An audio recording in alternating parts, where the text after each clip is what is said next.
Ziegler was famous for saying, I know, people say motivation doesn't last. He said, I agree, motivation doesn't last. It's much more like a bath or a shower, and that's why we recommend it daily. You know, if you want sustainable success, you need an energy source that is in abundance. It doesn't work any other way. That's what I want to talk about in this episode of Leading Leaders. Stay tuned.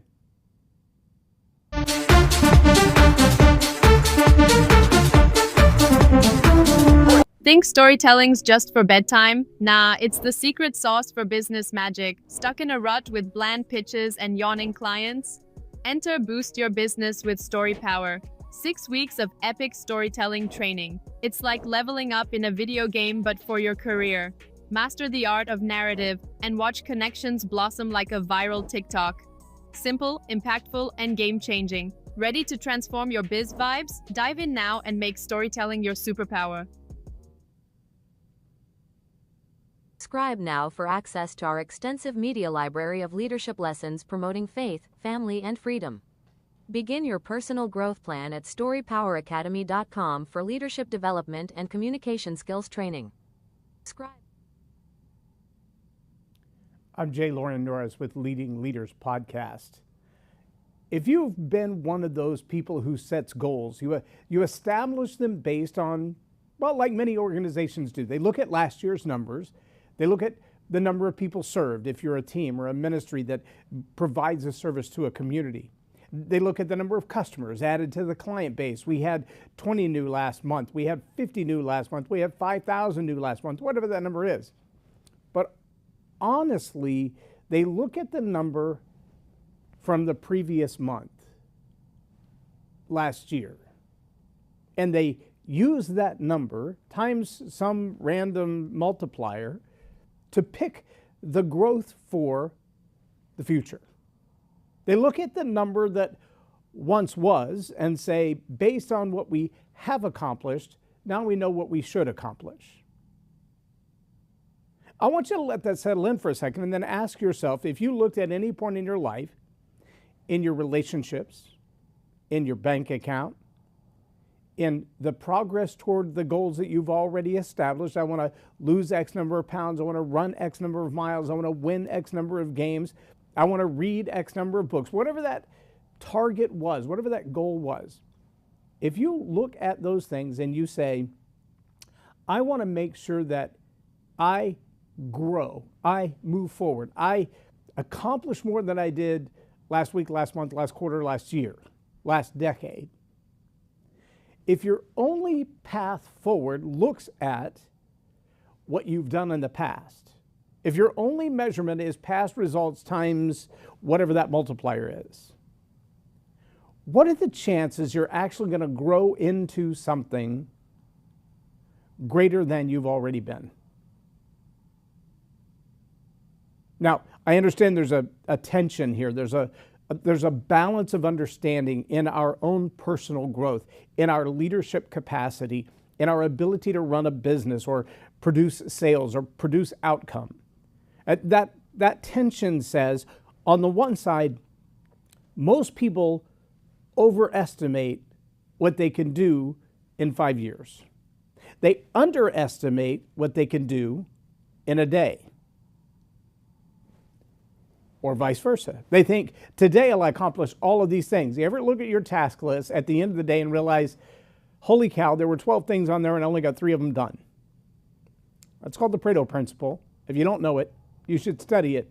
It'll explain why that big, long task list, you only get a certain number of things accomplished. You'll also realize, though, that some of the things on that list that were to-dos didn't need to be done.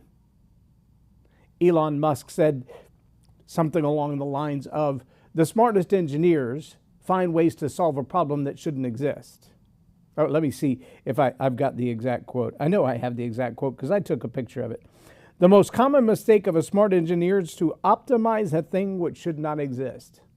Let me read that again. The most common mistake of a smart engineer is to optimize the thing which should not exist. Think about that for a minute. What does that tell you? That tells you that we spend a lot of time focusing on making something operate more efficiently that we don't even need in our lives.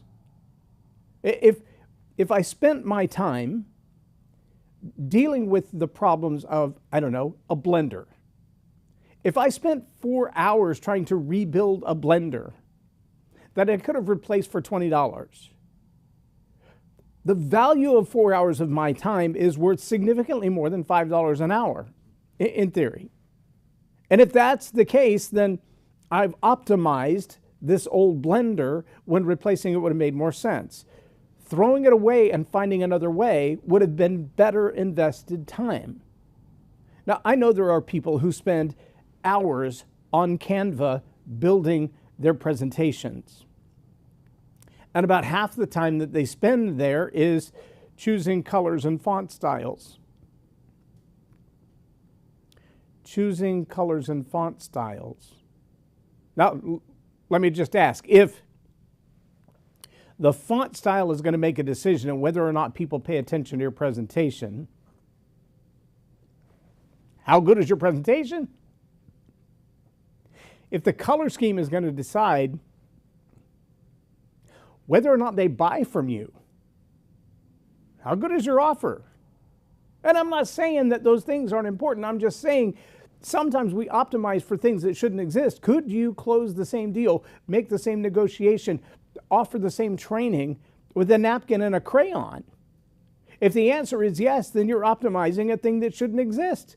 Why go to all that trouble, spend all that time, invest all that energy on a goal, on a target that doesn't move towards your future?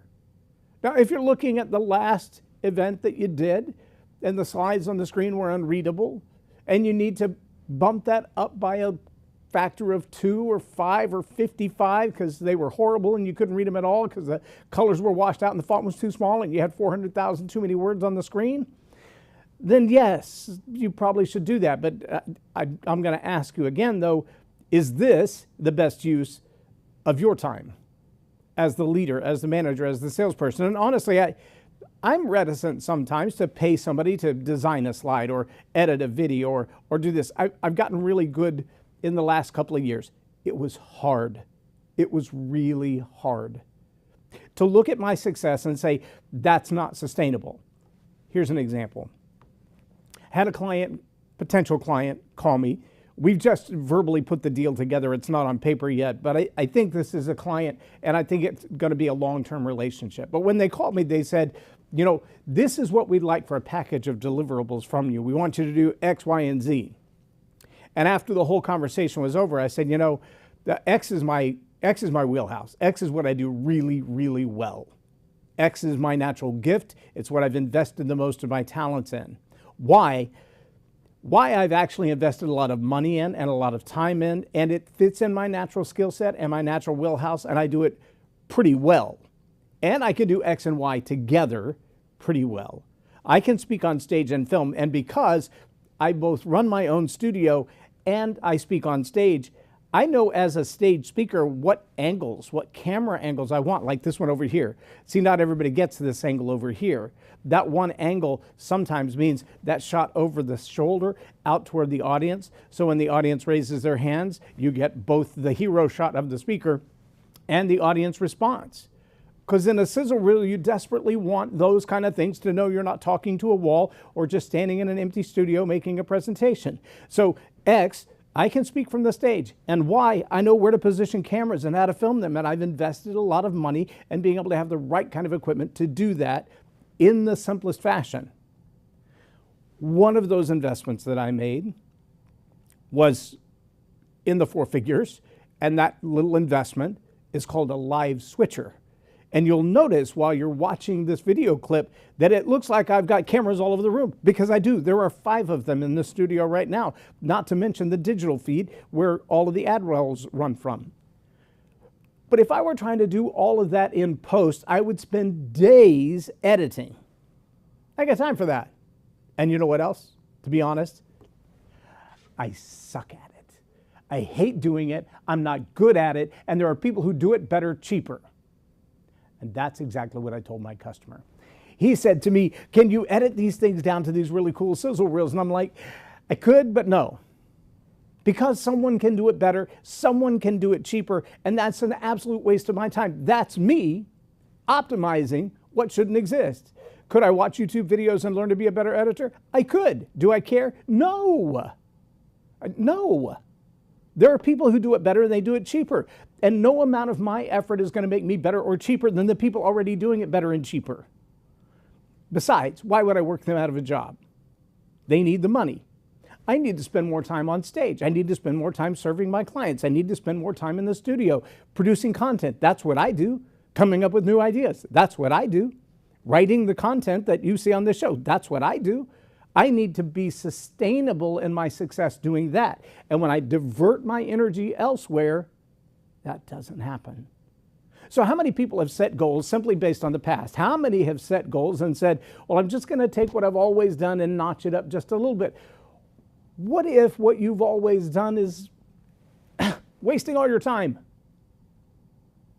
Now, I get it. There are some legacy things that you need to hold on to because they are your core. And there are some of those things that are worth a little bit of investment, a little bit of extra time. For an example, no amount of AI, no amount of virtual assistants, no amount of delegation, no amount of investing in others is going to get rid of my belly fat. Nope. I'm the only one can do that. I've got to change my diet. I've got to add my exercise. I've got to take better care of my body because no one else on the planet can make me fit. It's just me. But if that's not in the priority of things because, dollars and cents and number of customers and people served and matching that goal times X, that's not going to do it. How many of those things are distractions from the important thing of, staying alive? See, it's easy to get caught up in the distractions, to get caught up in the minutia, the details, the doom scroll. What if I could get a little better at that? Well, I don't know. Does it fit the core need of what you do? Well, I think staying alive probably has some direct impact on the quality of content that I produce. I can't do this laying in a hospital bed as efficiently as I do it now. If I abandon the things that are the most important, there's no amount of little things in the periphery that will cover the gap. It's just not going to happen. Yesterday, I decided that I would take my not registered since COVID motorcycle. I love my motorcycle. I've been riding since I was 9 years old. I've been riding on the highway since I was 15 years old. I've ridden all over the state of Texas and a few places outside of the state of Texas and all over the UK on motorcycles. Love them. I bought a very nice bike that was my primary transportation when I worked at the television network. It was only 8 or 10 miles to work, not a lot of traffic, mostly through the back roads, but it was a very nice ride, even in the rain, to get up and jump on my bike, put on my road slicks and go to work. I really enjoyed it. During COVID, though, there was no reason to get out, and so I just didn't re-register it. And then when I went to re-register it, I went out that day to crank the bike, and I couldn't crank it because the throttle cable broke. Now, my bike is over 20 years old. It's really hard to find a factory throttle cable for that bike. We ordered a couple off of eBay and Amazon. One was 3 feet too short because my bike has special handlebars on it. The other one was not the right one. So we wasted a couple $100 and eventually I ended up remaking my own throttle cable so that I could ride the bike. I was able to start it, drive it to the new house in 2023. And it's only been ridden about 20 miles since then. Well, partially because I injured my hip again, and it's a very heavy bike, and I couldn't hold it up. See, all these are the excuses for why the thing that I love didn't happen. But yesterday, I was determined to get that old bike cranked up again and take it for a ride and get it registered and get it road ready. And I used an entire can of starter spray. I mean, the whole can. I would spray it in the carburetor, get it cranked up, it'd idle for about 30 seconds or less, and then die again. I had the battery hooked up to the Volvo, cranking it. I had my wife in there holding the throttle down to keep the RPMs of the Volvo up so that it was charging instead of just sucking off the battery of the car. And it never stayed running for more than a few seconds. And then I remembered an old lesson from my grandpa and my uncle and my own experiences. You ever have those moments, those lessons kind of slip by you? You forget that you learned that before? Here's the lesson that I learned. When you jump start a car or a motorcycle or any other thing, that jump start is not using the power source in the vehicle you're jump starting. It's using the power source of the other vehicle. Now, ideally, if your car battery is starting to go bad on a really hot day or a really cold day, somebody jump starts you, once you get it running, the alternator kicks in and it'll power itself. But there still has to be a bit of a baseline in the old battery that the alternator can charge to. Once a cell goes dead on that battery, once it's drained completely flat, the alternator in the current device isn't enough. And that's the problem I ran into. See, I could jumpstart this. I can let it run for a couple of minutes off of the car's battery. I could pour fuel in it. I could put starter fuel in it. I could make it do what I wanted it to do for a moment. But the truth is, it's not going to leave the driveway with a 4-year-old battery that's dead. And no amount of jump starting it or waiting for the alternator, the magneto, the charging system in the motorcycle to charge that battery back up isn't going to happen if it can't stay running. The amount of power needed to run the spark plugs and all the other accoutrements of the bike are sucking the power out faster than. And so I did the little test that my grandpa taught me to do. Just remove the negative cable for a second and see if it keeps running. No, in fact, that battery was so dead that if I simply disconnected the jumper cables on the negative cable, the headlights went off. Hey, after 10 or 15 minutes of the car idling and the bike receiving the power, it never did get going. It never would keep the headlight on when I disconnected the jumper cable. I hope you're catching my illustration. You see that working on that engineering, let me go back to Elon Musk's quote. The most common mistake of a smart engineer is to optimize that thing which should not exist. The entire can of starter spray was not going to make the bike run sustainably. The jumper cables from a good battery in a good car with a good alternator is not going to make that bike run sustainably because the energy source in the bike was corrupt. Now let me take that back to your goal setting, because I know you're wondering, what in the world does this have to do with me? If your goal setting is based on your past results, if your forward progress is only based on what you've done before, there's something in that mix that you probably haven't counted in. We know that none of us got to where we are without some failure. None of us got to where we are without some mistakes. None of us got to where we are without a little bit of trial and error, a little bit of pain, a little bit of, oops, I shouldn't have done it that way. But the truth is, when we take past results, throw in a multiplier, and expect phenomenal growth, we haven't factored in that we're also multiplying those past mistakes if we haven't solved the problem that brought them to us. The jumper cables temporarily overcome the dead battery, the low charge.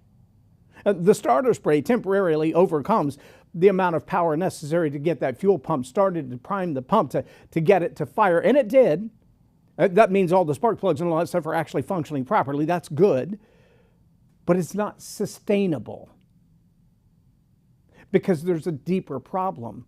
The deeper problem is that the source of the energy, the power necessary to make it move forward, has a core called the battery. In your business, in your ministry, in your lifestyle, in your leadership, that core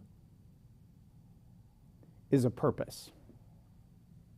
And if your goals for this year, for this month, for this quarter, for the next coming year, for the next 5 years are based on past results alone, you're operating on a jumper cable with a little bit of a multiplier. You're operating on a power source from the past, but not a core power source. You're not operating on a purpose that says, this is my calling, this is my identity, this is, as Simon Sinek says, this is my why. Why do I do what I do? Why do I continue to get up every day? Why do I keep showing up here? Why do I keep studying? Why do I keep trying to make myself better? Because I believe that my purpose on earth is to invest in others. I'm driven by a power source that's inexhaustible. Not like the battery in my bike or the one in my car or the one in my old van. Those batteries have to be replaced on a regular basis. No, my power source is life in abundance. That power source is inexhaustible. But that power source also has an expectation of me that doesn't look like last year times 2.5%. It doesn't look like just what I did in the past and a little bit of improvement, not a modicum of growth. It looks like there's a bigger purpose. There's more people. I was looking for a short story for a client last night. I wrote this short story probably in 1990, 91, 92, somewhere in that time frame. And I couldn't find it in the book, 450 something pages, and like a genius, no table of contents. Because I wrote it.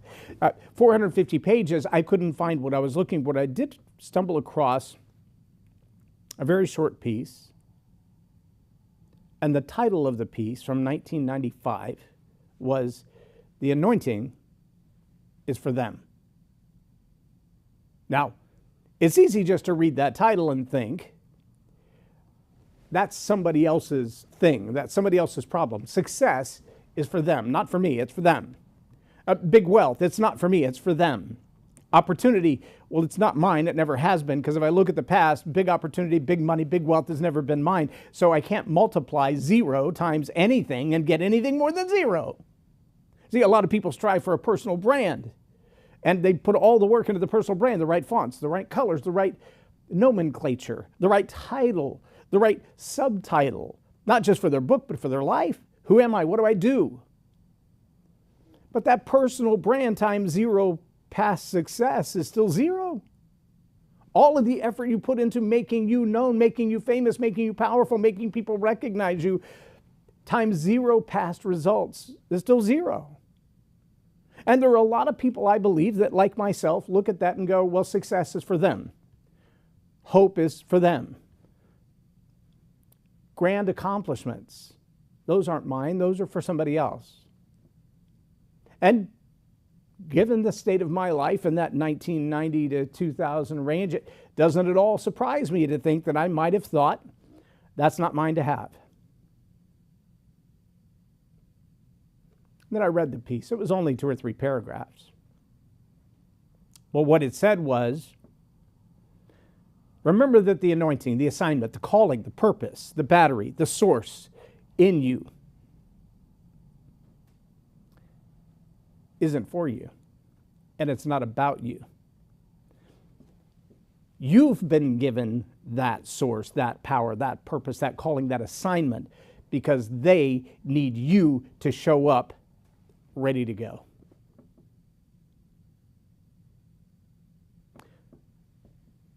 The assignment that you carry, the purpose that you have, the reason that you're on this earth isn't past results times 2.5. The calling on your life doesn't say, tell me everything you've done, well, up it a little bit and carry forward. No, stop, step out, reimagine, ask yourself, if I was fully sourced, financially, emotionally, relationally, spiritually, if I had all the power in me that I need, what would I do with that? Who would I help with that? Not looking at past results times 2.5 or 10.5 or whatever your number is, but looking at what could be the highest achievement, the greatest accomplishment, my purpose, my power, my calling, put on full display, me doing what I was made to do at the greatest. I know my X, I know my Y, you can keep the Z.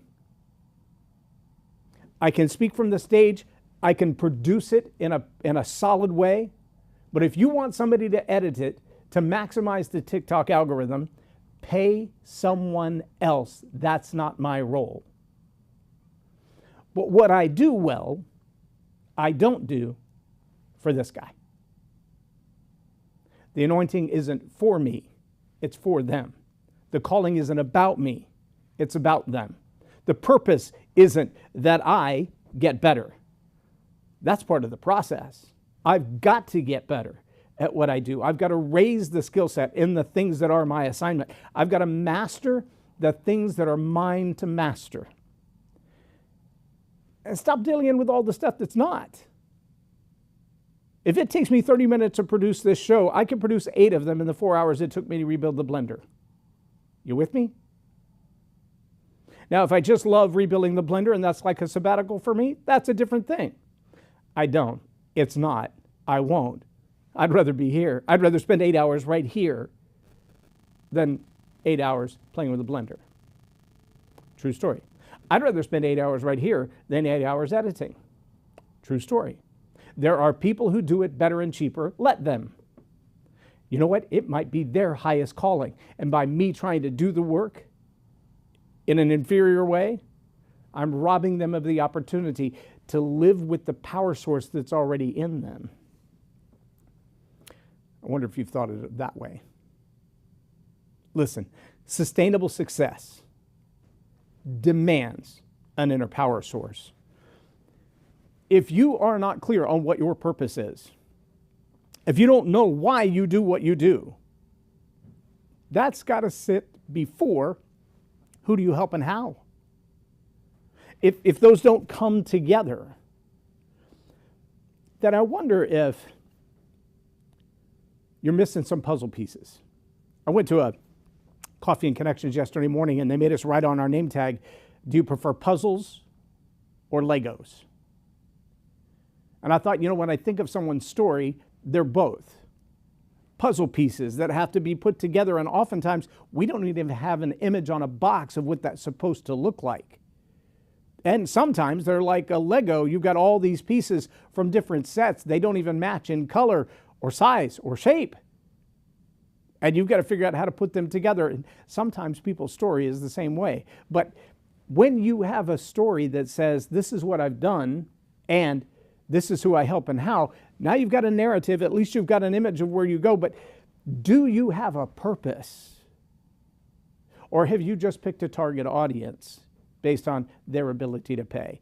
I know that's an instruction that many people get. But if you've set your goals only on your past times 2.5, or if you've set your ambitions for the future success based on, can I find clients who have money to pay me, who have a problem to solve that maybe I could solve? Look, there are a lot of people out there that need video editing. I am not your solution. That's not my purpose. That's not my why. It's not where I get the power in my life to do what I do. What's your statement that matches that? Are you clear on why, on purpose, on who and how? If you're not, you might want to consider jumping in one of the Story Power Academy classes, because we talk about leadership and communication through that lens every time.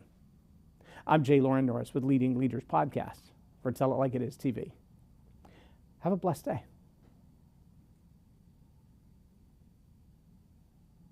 There is a retreat coming up that I want you to know about. It's called the Story Power Academy Retreat.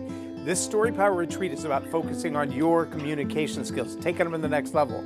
Discover, develop, draft, deploy, and deliver some of the best stories you've ever learned. You're going to listen, create, connect, relax, and reflect around this beautiful lake scene in Granbury, Texas. It's a chance to rejuvenate and refresh and start over with some of the best training you can possibly imagine around storytelling, leadership, and communication. Join us.